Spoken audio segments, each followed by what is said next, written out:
And Brown. Yes, sir. What's your date of birth, Tony? 9/26/86. What's a good phone number for you?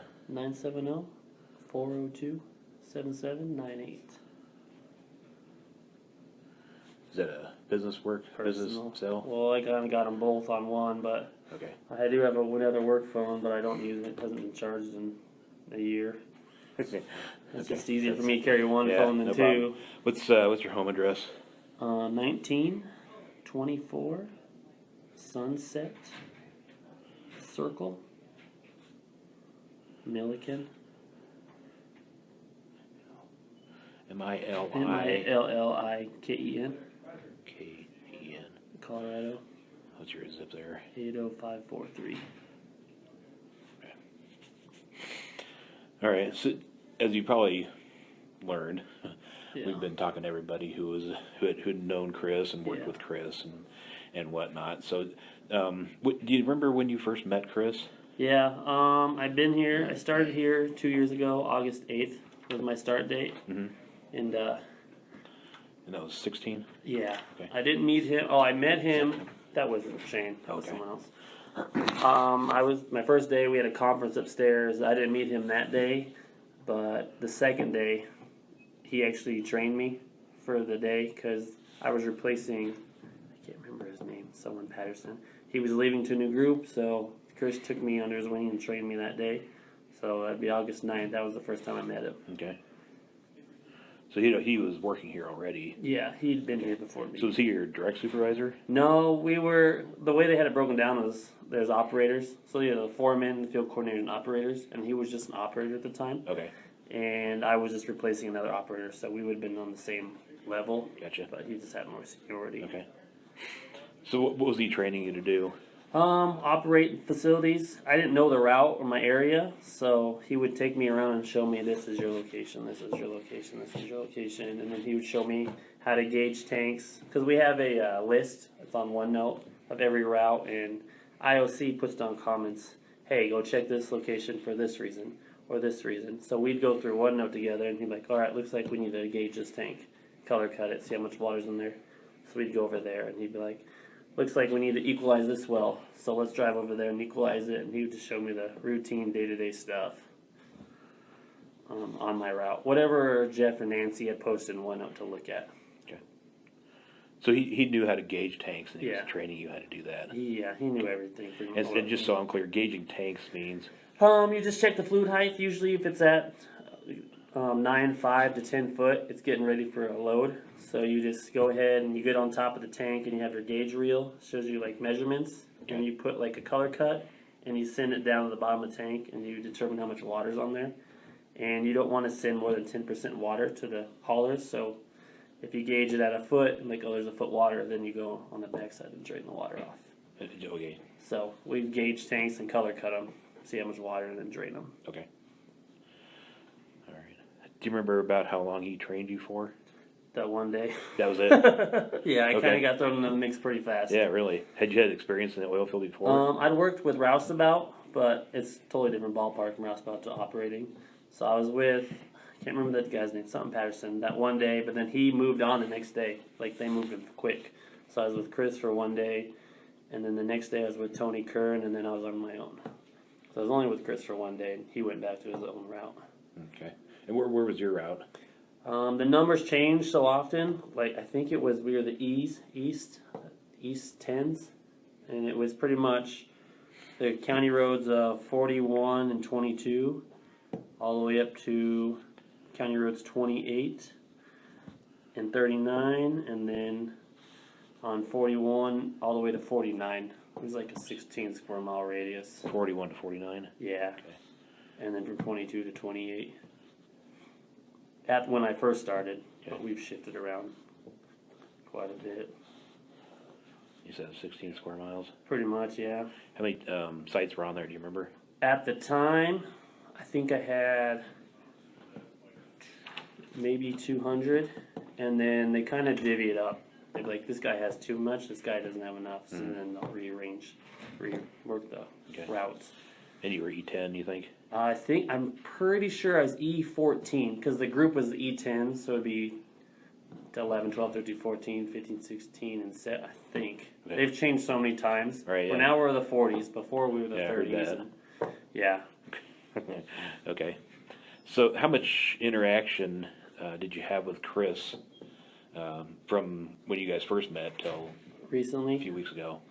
When I first started, just that second day, and he didn't really talk to me for the first probably like 6 months or so, because we would just come in, you look at your computer for an hour maybe, morning change, afternoon. Oh, you're Go fine. ahead. You guys mind if I hang and work here? We're kind of in the middle of an interview. I'm with law enforcement, so. I'm so sorry, Shane Frost. Hi there, Greg Zettner with CBI. This is If, my crap. Can I just gather this You up and do pick what you and need to pack do. out? We'll hang out. I'm so sorry. Nope, no problem. Kind of butted in on your territory here. So. Okay. I squatted on this for That's all right. I got going, so.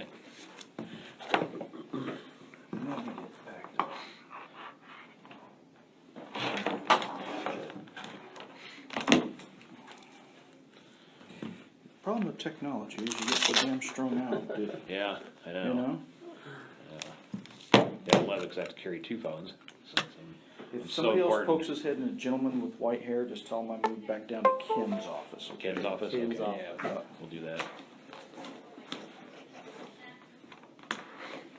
And I will get out of your guys' hair. No problem. Sorry again. That's no problem. Thanks. See you, Shane. Have a good one, sir. You too. Pleasure to meet you. Nice to meet you too. Where were we? How long did I interact? How much did I interact with them? Yeah. So you said the first 6 months. Probably you like, didn't yeah, the really first talk 6 to him months. much. We didn't really talk a lot. I was Okay. a new guy, and because we'd come into the office, you check your computer work, you check your tanks and stuff, because your connection's better here. Like, check the fluid levels, and you check the wells, see what's running, try and plan out your day, and then you just head out to the field, and we're by ourselves till it's time to go home. Mhm. So probably like the first 6 months, and then So you didn't interact. Was that just a function of your job? yeah, pretty much. Okay. Yeah, I mean, we kind of just you come and talk with some people you know for a little bit, but then you're out on your own. Yeah. And then probably last summer is when we kind of started talking more often. Okay. Um, Was there a reason for that? well, we had the incident with the house, Anadarko did, Mhm. so we That shut was in all of our explosion. wells. Yeah. Yes, sir. So then they pretty much just put a stop work, and our team would have more meetings and more meetings because they were changing our day-to-day operations. Like, all right, we're gonna check this now and check this procedure and this for safety. So we would see each other more, and we'd be in the office a little bit more as a team, and we would just talk a little bit more because there wasn't a whole lot for us to do except for wait for instructions and then go out and check stuff for the NTO process. Right. What was your guys' interactions like? We would just hang out. He was mostly a quiet guy, but when we did talk, it was mostly about family or sports. He was big into sports. We would talk about like DraftKings and did you see this on the Rockies game or did you see that player get hurt or mostly like that. But we did talk about family a little bit here and there. What did he tell you about his family? When we did talk about his family, it was mostly about his kids. Okay. He did, because I have one son, and we would compare, hey, does your kid do this, or does your kid act this way, or stuff like that. Okay. Did he tell you about his kids much? I want to say maybe just a handful of times when we did talk about family. Okay. One kid. Remember what the kids' names were? I know there was Celeste and Belle. I honestly don't remember which one was which. I don't remember who was the older one, who's the younger one. But he would always say one of them was a fireball. She always had a lot of energy, and that one was pretty calm. Because my son has a lot of energy too, and we kind of compare. What do you do when they're going wild, or how do you settle them down, or just like day-to-day stuff like that. But nothing too like what's the word? Like really, really detailed about them, like stuff like that. Okay. Did you ever mention Shanann? The only time he did is when he was trying to pitch me on Thrive, because last August we were doing a weight loss competition at work. A bunch of us guys, and hey, $20 for 3 months. Let's see who can lose the most percentage. And he's like, I'm not doing that. I can't lose any more weight than I already have. And I didn't know he was a heavier set guy early, and that's what Troy told me. But he's like, yeah. He's like, well, if you want energy, I'll sell you Thrive. And I was like, nah, that's a pyramid scheme. And he's like, it's not a pyramid scheme. I was like, well, how do you make money? He was like, well, I sell to you, and then you sell to someone else. I'm like, okay, it sounds like a pyramid scheme amount. That's right. But he's like, yeah, my wife, she's pretty high up there, and she, like, she got a free car, and kind of like incentives for me to join with them. Mm-hmm. I was like, that's not for me. I don't go door to door, and I can't pitch people and stuff I don't even use. But that's the only time he really talked to me. We were Facebook friends, and almost every day I would see like 5 or 6 posts of Shanann. Like Thrive. On his Facebook? Yeah, or his on hers? Facebook. Well, I'm not friends with her, Okay. but on his feed, it would be her updates of her trying to sell Thrive and promote it. And like, I did the laundry today, got the kids back for school, lunch made, cleaned house, did like everything she'd been doing for the day. And this, I would get like 5 or 6 feeds a day through his. And I'm like, oh my goodness. Like, after like 5 months of this, I'm like, okay, dude, I'm gonna have to hide your posts because all my wall is just you and your wife and Thrive. And I was like, I have to hide it. But that's the only time. I never met her in person. I would just see her, and I'd watch her videos of her and the girls when she'd post videos. But he didn't talk about it a whole lot outside of a couple times he mentioned Thrive. Okay. Let's see. Did you guys ever hang out after work? No. Go on the weekends? We Go camping? Go to the ball game? Anything like that? No. We tried. We would have a routine. Me and Troy McCoy and Cody. We would try and get poker nights every other weekend, and we'd always invite him. And I'm like, you invite Chris? Because we're always looking for like regulars, because we want to get a regular game going, guide time. And we'd always invite Chris, and he said he was going to come a few times, but he never would. So then we just stopped asking him. Like, he's not going to come, so we'd stop asking him. But Troy would always say he was busy, he couldn't get out of the house, and even one time when his wife was away on trips, like, hey, invite Chris, maybe he'll come, and he never would hang out. But was she away on trips frequently? I don't know. I know it seemed like almost every other month she was doing something for Thrive, whether it was conventions or something, going away, promoting, and it seemed like they were going on a lot of trips. Her and him, or just her usually? Just her, because he was a guy that didn't miss work, and if he did, it was because his daughters were sick, or it was something with watching the kids. Mm-hmm. But I only remember him being gone just recently on a trip because I went on vacation the exact same August 1st to August 8th, and he was gone the exact same time. Do you know where he went? I think North Carolina, because I made a joke because Chris was one of the smartest guys in the group, and everyone kind of leaned on him. And Troy makes that comment too, like, I'm one of the hardest workers, and he's like, when are you gonna be gone? I'm like, August 1st to the 8th, and I was like, looked at the calendar in Luke's office, and I was like, you guys are gonna have a hard time because me and Chris are gone the exact same days. I'm like, good luck, guys. So that's the only time I remember him taking a trip. But other than that, I know he'd leave early because his daughters were sick, or they did have a lot of health problems. I remember that through the years. You were saying what those health problems were? Luke, my foreman, had said in the past, but I couldn't remember. There was a time where they were really sick, and everyone in the group pitched in $20 to get the girls like pillows, or like chairs that turn into animals or something like that. Like, it was pretty bad at one point, but they were having health issues. I knew that. Okay.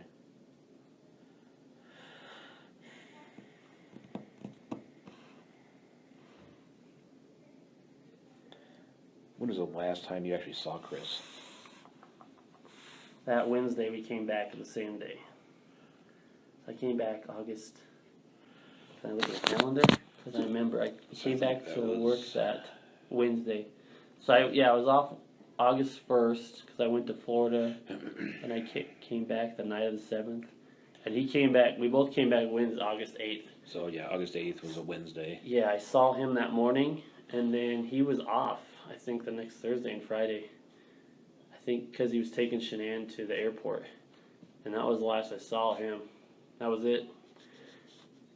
I know he was at work that next Monday. That's when everything went down, and I was gonna go out to that location, but I have a new guy, Frank, with me, and I was like, Frank, we don't need to go out there because there's gonna be 5 or 6 people. I was like, there's no point in having almost the whole group out there.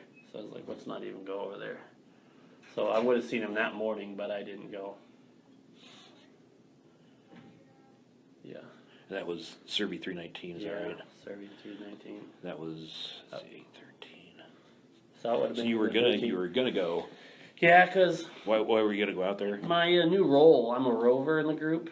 They just cause people have been moved on to different groups and they kind of got to fill positions. And myself and Robert Mary are rovers, so we don't have a set route that we need to attend to. So we kind of just go where need be. And I didn't have anything going on that morning. And I was like, well, I can go help because that's a pumping unit out there, and I don't have a lot of pumping unit experience. So I was like, yeah, I'll go out there and watch you guys fire it up, and I'll see the steps and stuff. But then like, well, can we have Frank ride along with you? I was like, yeah, Frank can come with me. So then I was like, well, Frank, we're not going to go way out there. There's going to be too many bodies. So Frank and I, we just found other stuff to do. So who all was out there that you're aware of? That I'm aware of? I know Chris is out there. I knew it's Cody's location. Cody was going. And Troy, he's one of our pumping unit experts. Troy McCoy. And I know Cody was going to go. He's temporarily out of the group, learning automation, cross-training. So they were going to have Melissa run his route for him, which she's doing right now. And Chad was taking Melissa out there. So Chad, Melissa, Cody, Chris, and Troy. Those are the 5 I know that were out there. Okay. So I told Frank. And why was everybody going to 319? Why was everybody? Because they were starting a pumping unit up for the first time. And Chad was our field coordinator at the time, so he needed to be there. Troy's our pumping unit expert. He can troubleshoot anything. It was Cody's route, and Melissa was getting ready to take over Cody's route while he cross-trained in automation. Okay. So we had somebody running it. Okay. Did you know of any problems with 319? No. I just knew I knew that they were going out there because there was a leak on one of the lines. I think it was a line at the tank. A dump line. One of the dump lines was leaking. So that's the only problem I knew. But I've only been out there one time, and I honestly couldn't tell you how to get out there. If I just went out there myself, I would get lost. Right. I know kind of like the Roggen exit, and then you go east, and then you go on a bridge. But once you go under that bridge, that's where I'm just driving and guessing how to get to those wells. Okay.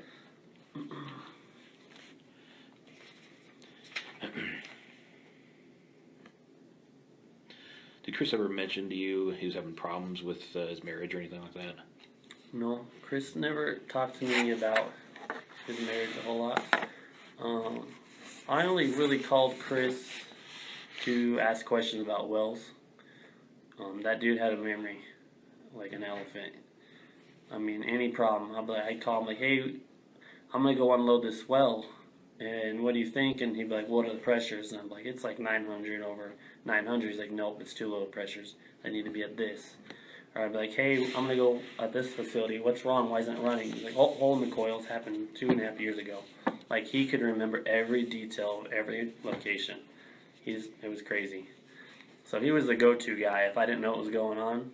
Or I'd be like, how do I get here? And he would have the exact directions just memorized. So he was pretty smart in that, but no, he didn't really talk about Shanann or their issues. He did make one comment to me when we were at the Arrowhead Farms. That's a location, getting it ready to run. And it was just me and him, and I kind of, after all this happened, you know, sometimes someone says something to you, and you don't think anything of it, it's kind of like a joke, and then something else happens, and you're like, wait a second, and you kind of backdate to that conversation. He did say something to me one time, and I kind of I was like, what the hell? We were getting ready to get this facility up and running. It was just me and him, and that morning at the office, Troy was like, congratulations, man, as Chris walked in, and no one knew what they were talking about. And then Chris was just like waving his hand like 3. Like, yeah, 3. And we're like, what? And like he's like, we're having another baby. And we was like, oh, congratulations. And that was the same day we went out to the field together. And I was like, hey man, congrats again on your baby. And he was like, yeah, thanks. And he didn't really show any emotion. And he's like, you and your wife gonna have another kid. And I was honest. I was like, I don't know, man. I don't think we can. And I told him, like, we've had some troubles trying to get pregnant again, and I don't think it's in our cards. And he was like, well, do you want one? He just made like a straight up like that, well, do you want one? Implying that I can have one of his. And I was like, well, yeah, I guess if it's a girl, because we have a boy, my wife wants a girl. And he's like, well, I'll let you know. And like, that was like, I thought he was joking, you know, because I told him we've had 3 or 4 miscarriages in a row. We can't get pregnant anymore. And I was like, sure, like jokingly, but that was kind of a weird comment he made. Now that all this has happened, thinking back to it, gets me a little emotional. Yeah. Do you remember about when that was? Oh, maybe 2 months ago, 2.5. I mean, I could find out because we were following this Thames crew around, getting it ready. And a Thames is like tank emissions management system, per state requirements. And we were getting all these locations ready. And we went to the Paragon and we went to the Arrowhead Farms that same day. Where is Arrowhead Farms? Arrowhead Farms is off County Road. Hold on, let me. If you go down County Road 22, you're going 22, which is east, and then you go down 31 and 20. So 31 and 20, you're going to go east maybe 1.5 miles, and it's south into. Okay. It's a single tank, single set location, 3 wells. And then the Paragon, we were there that same day. That's off 37 in maybe 37, 18, south a half, east into. But we were going to these locations in a row, getting them ready for this crew to come in and work on them. And he made that comment, and I didn't think anything of it until all this happened. I was like, well, shit. Yeah, it kind of sheds a new light on it. Yeah, it did. And it kind of stuck at home. Yeah, I'm Me and sure. my wife do have issues with that. Yeah, no, I can see how that'll be. That's kind of sticks in your head. I can see how that Yeah. would. Was there any more conversation about his kid at that point? At that point, no. I don't really remember anything else after that. But I just remember that comment he made, and I was just joking. Sure, if it's a girl, my wife wants a girl. But the rest of it, I think it was just back to work. But I didn't want to be rude and not say congratulations, you know. Yeah, right. It's a big deal.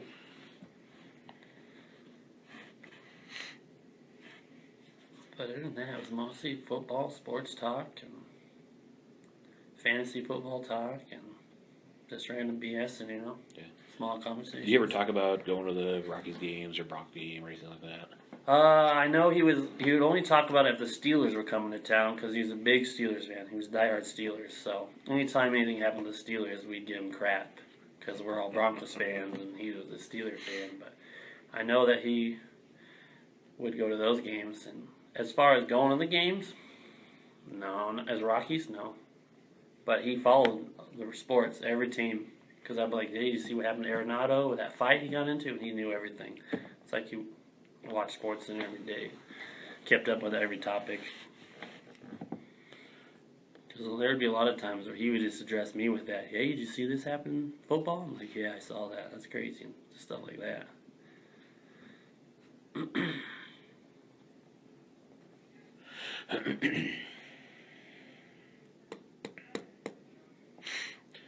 So he recently lost a lot of weight, Yeah. is our understanding.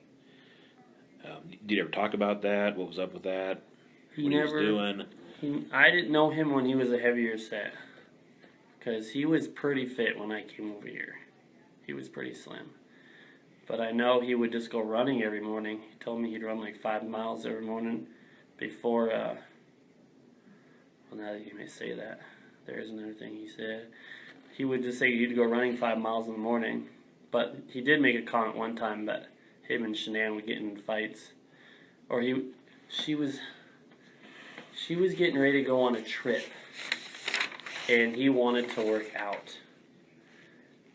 And she was like, I want you to spend time with me and not go running and working out. And this must have been before they went to North Carolina then. Because he was like, yeah, now that Shanann's gone, I can start working out again. And I was like, oh, she won't let you work out? And he's like, no, she's getting mad because I wouldn't spend time with her. And I just wanted to run in the morning. And he's like, now I can run without getting in trouble. He did make that comment. That's the same day as the baby talk. Same day? The same day as Arrowhead Farms. Now that you say that, he did say that. He's like, I can finally exercise without getting in trouble. But yeah, I know he would go running in the mornings and before work. But he would always eat healthy. He's always a healthy eater. Because we have monthly tailgate meetings. We usually go to Ben's Pizza. It's over in Hudson. And Luke will buy everyone their own personal pizza. And that was the only time I'd ever see him eat junk food. Other than that, he would always eat healthy. So, but I didn't know him when he was a heavier set guy. And he would jug water like crazy. He would drink like 2 gallons, 3 gallons of water a day. Never seen someone drink that much water. Okay.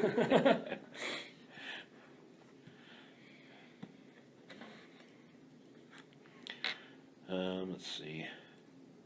Do you know him to use any drugs or alcohol? Nope. You ever talk about drinking or anything like that? Nope.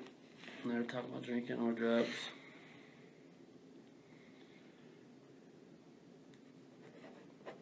Water and Thrive. That's all I heard about him drinking. Water and Thrive. So, And protein. is there like a protein shake or mix or whatever they have? They or have Thrive? all kinds of different Thrive supplements. There's different flavors and shakes. Because I'd be like, "What's the flavor this month?" And he'd be like, "Coffee" or whatever. And it's all like you mix it in protein. That's all he would take. But as far as alcohol, I don't know. Okay. No drugs, marijuana, anything like that you're aware of? No. Do you guys get tested for marijuana? Randoms.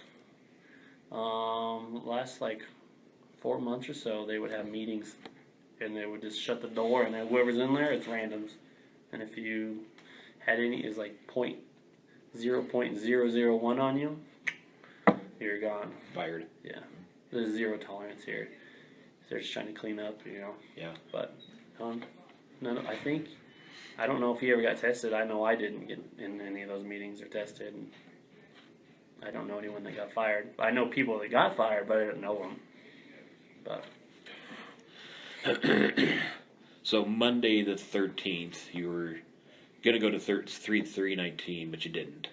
yes. And the rest of the day, did your path happen to cross with Chris at all? No, it did not. Nope. That was probably been Tuesday, because I had no clue. Because I was in Luke's office, Luke was at his desk, Chad was sitting there, and I was just standing there talking to Luke about some stuff, and I don't remember what I was talking about. But Chad called Chris, and I heard Chris talking to Chad on the phone, and he's like, "Oh, I was already headed out to 319," and I was like, "Dang, that's freaking early." I was like, "Why is he going out there so early?" Because he would always come into the office every day. So that's Monday morning? Yeah. So let me... I heard him on the phone talking to Chad about already being out there. So Monday morning, you're here. Do you remember about what time you got here? I'm usually at the office around 6:10. Okay. That's usually my get in, walk in the door time. And so you're in the back? I'm in Luke's office, down the hall talking. So this is probably when I heard him on the phone. And who's he talking to on the phone? Chad. Is that Chad McNeil? Chad McNeil.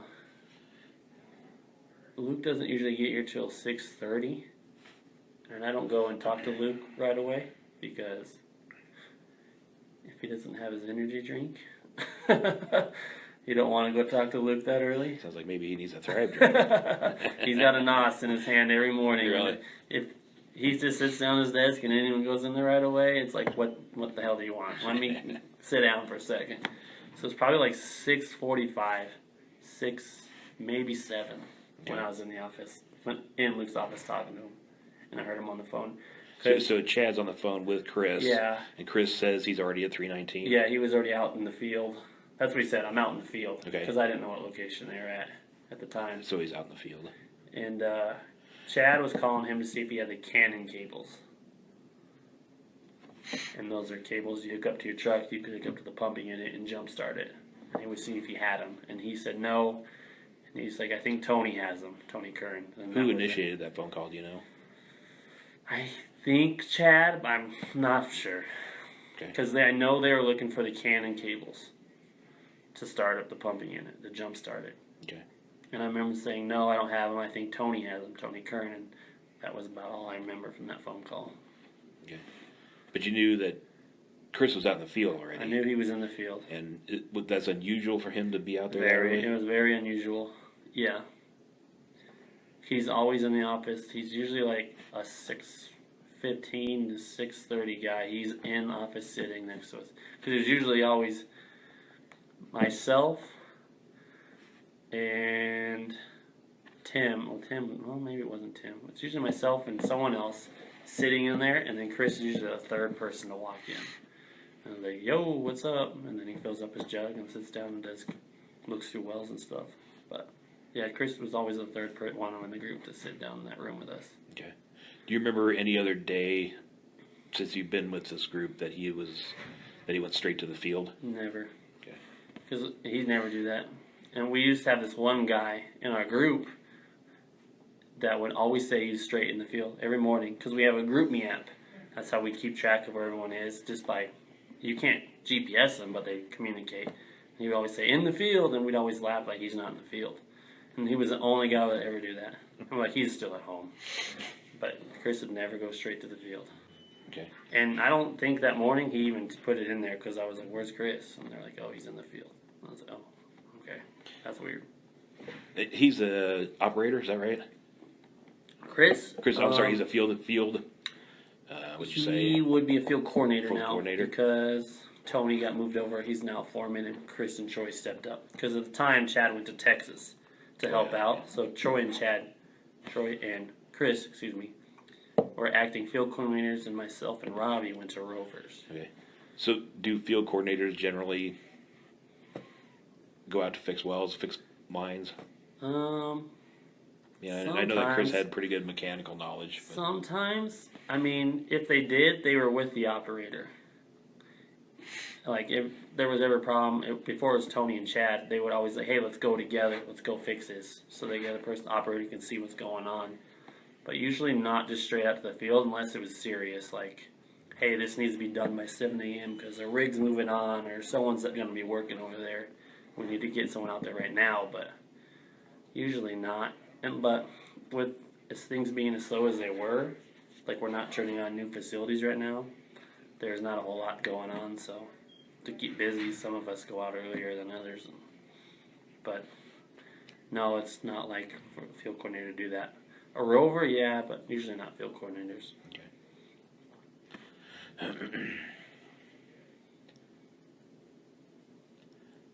So is that a field coordinator's job to go out and... I wouldn't say it's necessarily his job, but it's more of the operator's job to go fix that stuff. If the operator doesn't know how to do it or doesn't feel comfortable, then he can have whoever, another rover or a field coordinator. Field coordinator is pretty much just to watch over the field and will help out where they're needed, but to make sure people are doing their jobs. Okay.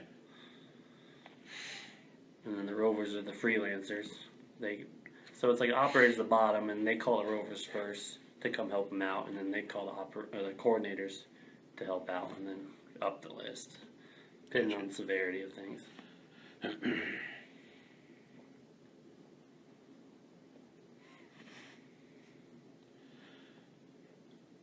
When is the first time you hear about something being wrong with Chris's family?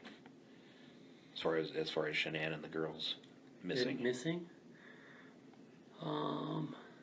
So not that Monday, because I didn't see Chris. And then Tuesday, on the group meet, Luke sent out a message saying Chris will not be in today. And I didn't even question it, because sometimes something comes up, you know. And I didn't know what was going on. And Troy and myself went to a location to turn it on, to do a PSSR, pre-safety startup review on it. And we were waiting on Chad to show up, because Chad wanted to be there to go through the paperwork. And we were just sitting there on location, and I was walking over to Troy's truck, and he was in his truck on the phone, and I heard him talking to somebody, and I heard part of his conversation, and I was like, oh, I heard him say missing. And I was like, oh, I'm just going to walk away, I don't want to be rude and stand there while someone's on the phone. And I walked back in my truck, and then he hung up and got out, and I walked back over there, and I didn't ask him what his phone call's about. Just stand there, and he's like, I just want to be honest with you. Excuse me. He's like, this is just between you and me, because Troy has been known to have a mouth and tell stuff he's not supposed to. Like Luke tells him something to Chad, he always tells me, and he's like, don't tell. Because I'm like, I can't tell you anything. He's like, just between you and me, Chris's family's missing. And I was like, what? And like, my heart sank.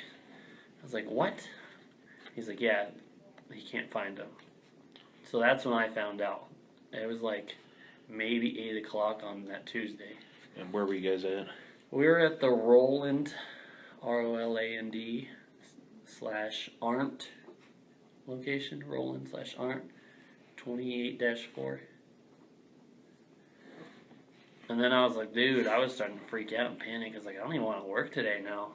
And he's like, it's going to hit the news. He's like, Chris said they're going to interview him for the news here pretty soon. And he's, well, who's on the, I go, well, who's on the phone then? And he goes, that was Tim. Tim saw it on Facebook. Like a post came up. And I had been on Facebook for like 6 or 7 months. I just got off of it. I was just aimlessly scrolling, wasting my time. And me and my wife got off of it. I was like, no shit. So then I was like, I got back onto Facebook and started reposting it. And like, hey, please help find my friend's family, which I feel like an idiot for. And then I ended up deleting Facebook again once I found out the news because I didn't want to have any backlash. Because I was saying, yeah, he's a really good guy. I work with him. Please help pass this on,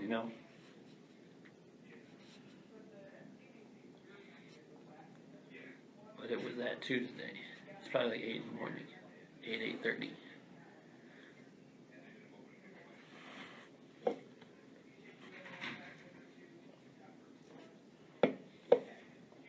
Did you and Troy talk about it?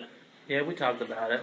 And he said, between you and me, he's like, Chris and Shanann have been having some issues. I was like, really? I was like, I never would have suspected that. He's like, no, but he said Chris has been sleeping on the couch a lot. And Chris has told him that they were having some issues, but nothing serious, because Troy offered. He's like, if you want me to come to my house, place to stay, that's fine. He's like, no, it's not that bad, just arguing. And Troy's like, well, Chris said that she took her wedding ring off and left it on the counter. And I was like, oh shit. So we start speculating, Yeah, that's What we're what speculating people do. about. We're like, well, I go, she got so mad at him and took her ring off the counter. Maybe she just fucking left. Sorry for my No, language. you're good. Maybe she took off. And I was like, maybe, well, she was in North Carolina for, I don't know how long she was gone for that time. Because I know she was by herself out there for a short period, and I think he went a little bit later, something like that.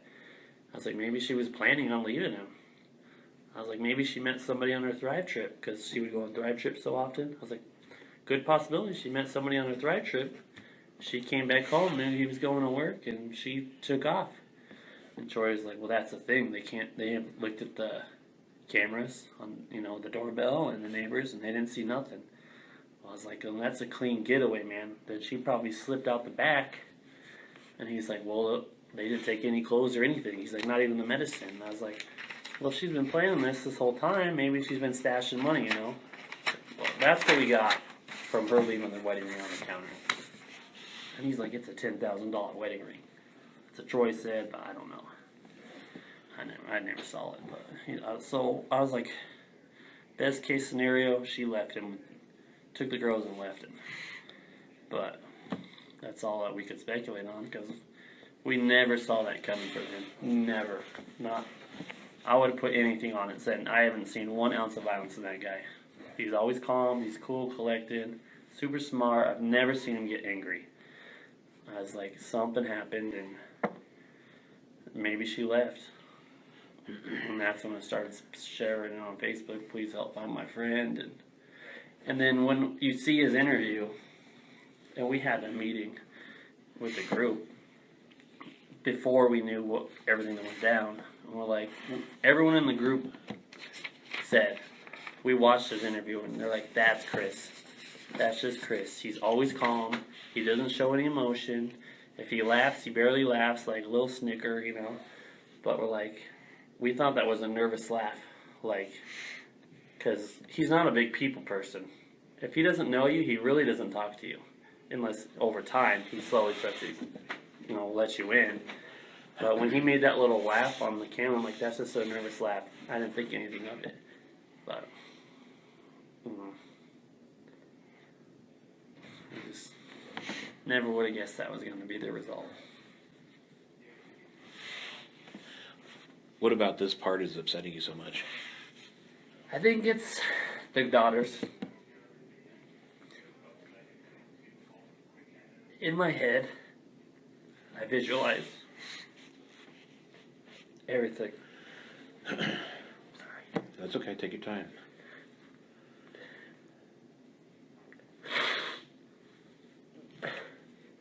I have a son, and he's 5. I mean, he's a little guy. And I couldn't imagine doing that to someone. And when I picture in my head, because I know Chris, I thought I knew him. Just the image of him hurting those girls. And him putting them in those tanks. Just so 2 girls, so innocent. So it hurts me. And no one, over the last 4 years, my wife and I, we've lost 3, I can't even count it. It's 3 or 4 miscarriages. We can't get to 8 weeks. And there's people out there that would, you know, do anything to have a kid, another kid, and they can't. And then someone does something like this. Just take their kid's life. Sorry, that's...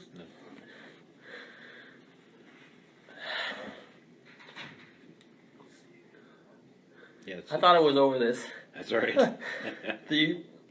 When it happened, the news broke, I was at home with my wife, just playing video games, and my mother-in-law texted me. She goes, he admitted to it. And I freaked out. I was trying to find every news channel, and I was in wreck. I was crying because I couldn't believe it. And then the next day, all I did was cry, and they sent the whole group home Thursday and Friday. They said, you're paid, go home. And over the week, the first 2 days were the hardest, and over the week, I stopped. I thought I purged all this crying out of me. I've been following the articles and learning new details because I'm so close to home. Just because I knew him, I talked to him almost every day after he knew me, and we worked together. And just the fact of thinking of him shoving his daughters in that thief hatch that it's that big. I don't even know the diameter of it, but it's just, that hurts me. You know, and people, the first day, were attacking him on Facebook, and I was getting so angry. I'm like, he didn't do it. He didn't do it. You guys don't know him. And then when it came out, it's like my emotions just flipped. I don't know how to handle it. And I thought I'd gotten over it.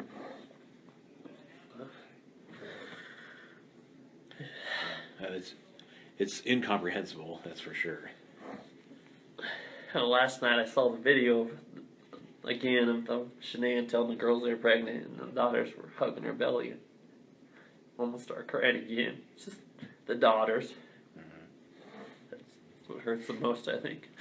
I didn't know Shanann. I never met her. I just saw the video. She seemed like a nice person, but I feel bad for her and the family. Just the whole daughters and everything. It really gets me. 5-year-old and whatever their ages were. It's not fair. Okay, I think I'm back. Okay.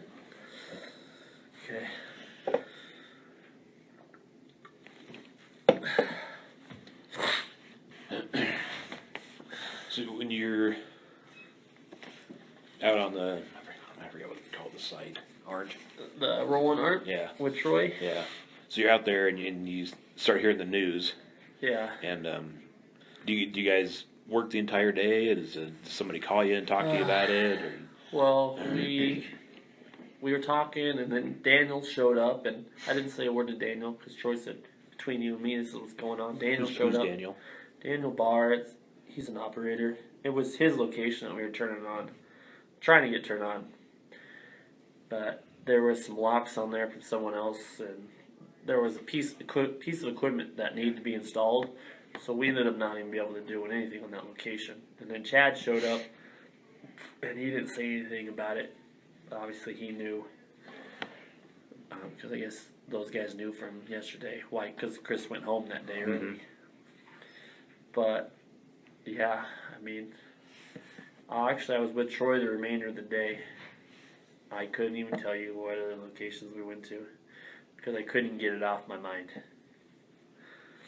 of her missing. And I was trying to follow the news, checking the news every 30 minutes, an hour to see if there was a missing person. So I was Googling missing persons Colorado, trying to find anything I could on it to try and help spread the word and help my friend find his family. Mm-hmm. I don't remember most of the rest of the day. Okay. But I know I was with Troy. I think Troy mentioned that you guys went to a training at a pneumatic facility down south of Hudson, southeast of Hudson. Does that sound right? That's the same day we went to the Acatero State 1836 to help. Melissa was out there. What are we doing there? I don't remember. I honestly don't remember. But I know we did have a training in that time frame. I think it was a Tim's type deal. Honestly, I can't remember. Yeah. I can't remember most of that rest of that day. Because I remember keep checking my phone. I remember trying to post it and find anything to spread it. And so let's see, that would have been Tuesday. So Tuesday after work, what do you do? Tuesday, just go home. Okay. I usually just go. I don't do a whole lot. Were you on Facebook some more? I was scrolling internet some more? Facebook. I was looking. I think by the time I got home, it was already on Facebook. A couple of Shenan's friends posted pictures of her and said, "Hey, please help find my friend." And I was sharing that post, and then my friends and family were sharing it because I said, "Help my friend."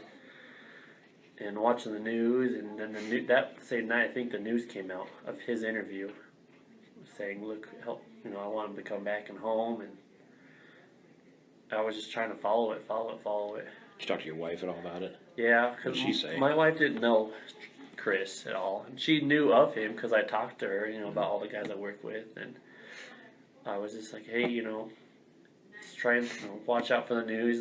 Keep me updated if you see anything." And I was telling her same thing I did with Troy. I was like, maybe this happened or this happened." I was like, "I don't know what's going on." I was like, "Chris did not do it."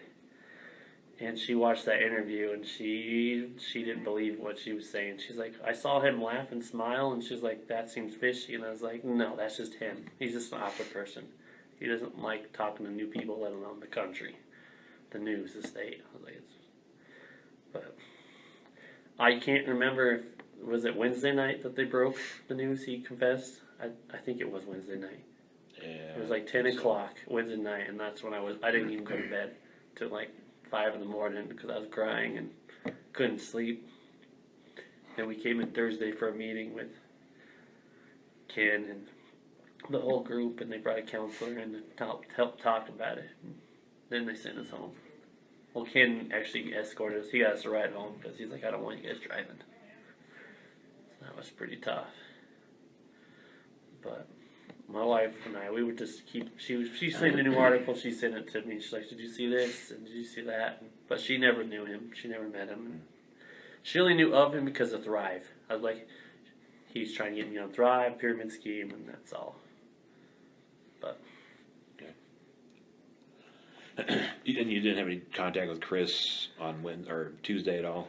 no, Did I you didn't. text him or call him or anything No. like that? You know what? I was gonna call him because there was something wrong with the location. And I was like, I don't know, but I know who knows the answer. And I was talking to Luke with him, like, I know Chris knows the answer. And Luke's like, you know what? Why don't you give him a call? Maybe he would like to, talk about something else, get his mind off things. And I was like, I don't feel comfortable calling him. And yeah, that well's not running, big deal. My family's missing. I'm like, in my head, that's what I thought he was going through. I'm like, I don't want to bug him at all. He's got way more important shit going on than what's at work. So I didn't call him, or I didn't even text him. Okay. I wanted to, but I didn't. I don't know how to handle that stuff, I could have said I'm sorry, but I didn't want to bother him. Mm. Okay.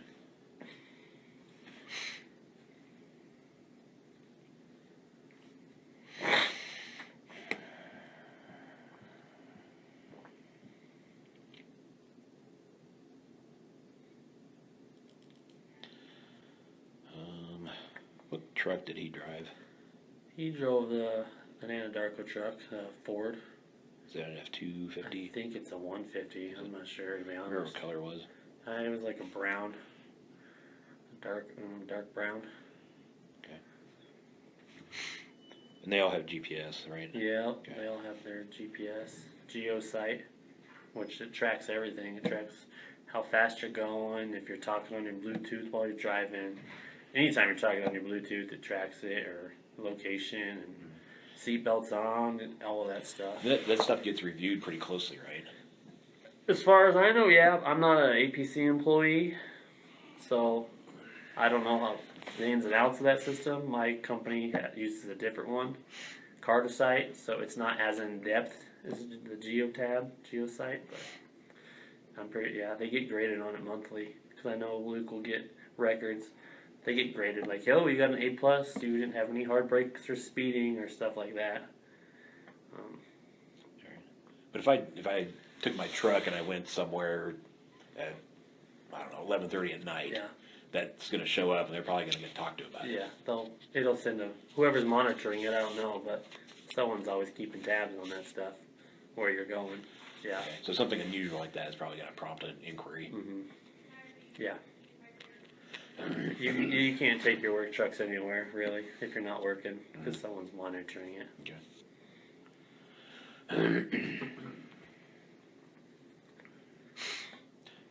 Do you know what other vehicles they had? I know they had a Lexus just because Shanann got it for Thrive.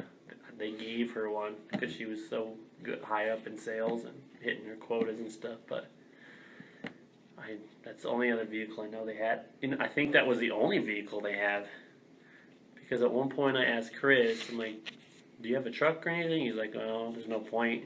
We have the one vehicle. That's what I think, if I remember correctly. This would have been over a year ago. And he's like, no, we just have the one. There's no point in me needing one. Okay. But I know they were looking into getting a Tesla, because I guess he was hitting his goals for Thrive, but I know he didn't even sell the Thrive. Shanann was selling her portion, and she was selling his as him. Okay. So he was getting points too, and they were looking at another Lexus or a Tesla. He's like, yeah, I'm on pace to get either one of these vehicles for free. So I don't think he ever got it, because I never heard anything else about it. But. Okay. All right. Do you remember they were talking about any other vehicles they had? No. Just that white Lexus.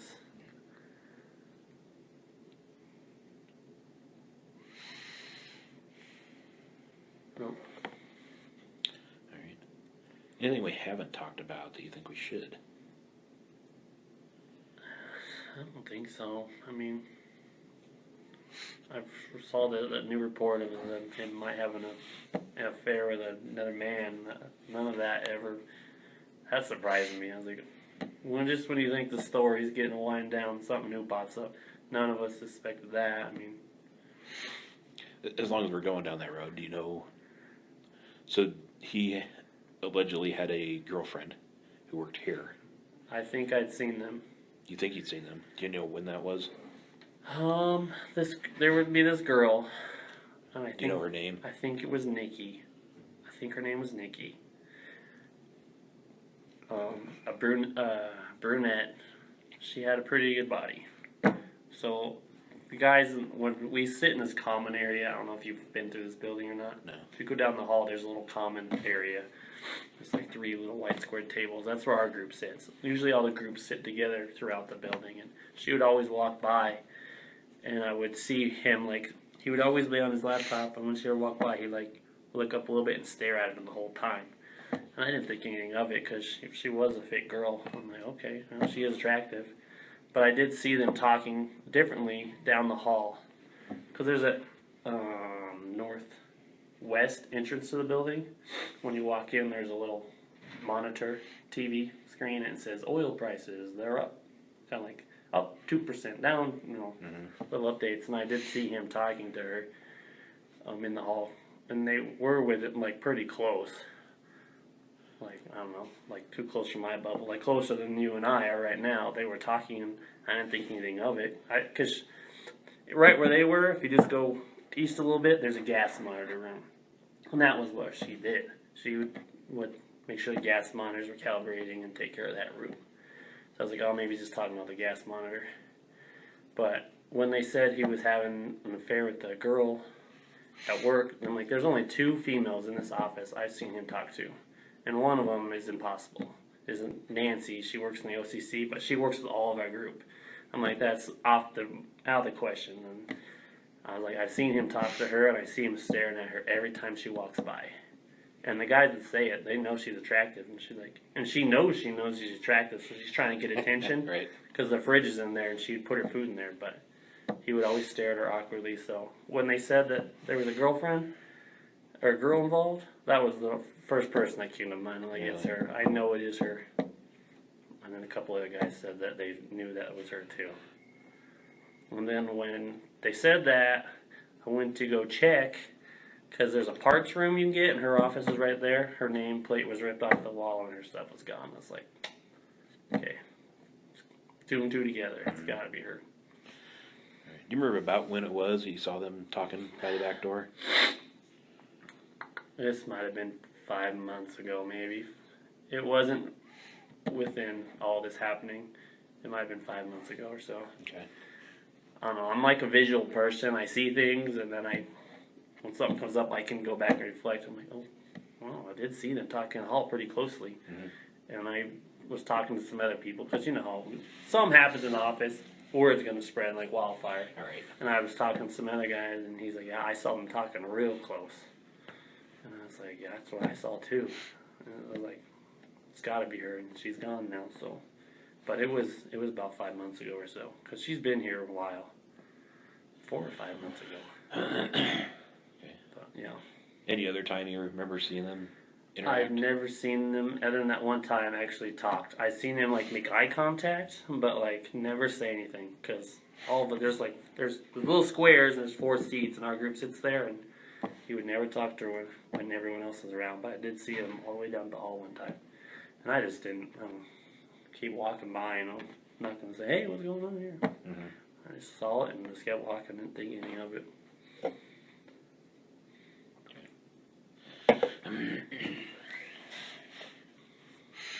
But I would never suspect that they were dating or anything. I honestly thought he and his wife and the family like the perfect family. They sounded like an ideal family. Everything was good. I didn't even know they were arguing until Troy told me.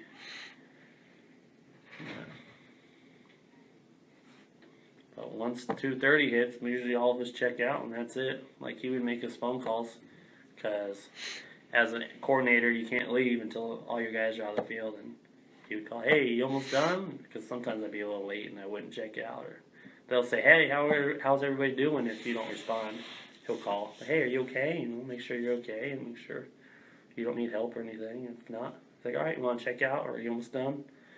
Like, yeah, I'm heading out. And then we are heading out, so he can check out. But once checkout time, we didn't really talk. We made a text once or twice later in the night, but it was like fantasy football stuff. He was going to be in our league this year, because last year I didn't know he wanted to be in it, so it's the only time we talked kind of late.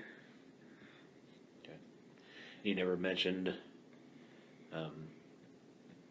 that Nikki was cute, or he liked her, or talked to her, or had any contact with her? He never verbally mentioned it, because there would be times where we'd talk about, hey, you see that girl? She's looking pretty good. She's cute, and he would smirk.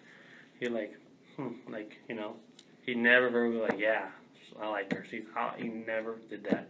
So when we found out with her, we're like, oh my goodness, this whole time he's probably been hooking up with her, and we've just been making comments saying she's attractive and stuff like that, but he never confirmed anything, or he kept quiet. Yeah.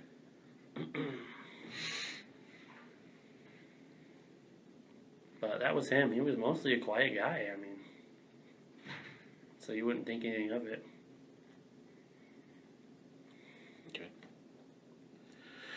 Okay. All right. Yeah, if you can't think of anything else, let me put my cell phone number on it. No, I mean, off the top of my head, I mean, the only thing that really did backflash me was that whole "Do you want one?" comment. Like, do you want one? Yeah.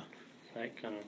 I don't know if it has any weight to it or anything. You know, maybe he was joking, but I think looking at everything now, maybe he didn't want to have that baby, and he was serious. But his serious is when he said it, because he just found out they were having a baby, so it was relatively fresh news to him. Was he one to joke around much? Like, did he make smart little comments or anything He like would that? make like witty comments, but just about random things, nothing like serious. Yeah. He was smart. He would have smart quips. Like if someone saw something, he would make a little joke. But pretty much every time you saw him, he would be like, "Yo, what's up?" And then he would just keep going about his business. Unless he knew he was going to be working with you that day, and then he'd talk more to you. Sometimes like, "Hey, we need you to go check this," or they need help. But yeah. All right. Well, thanks for your time. I appreciate you coming down and talking to me.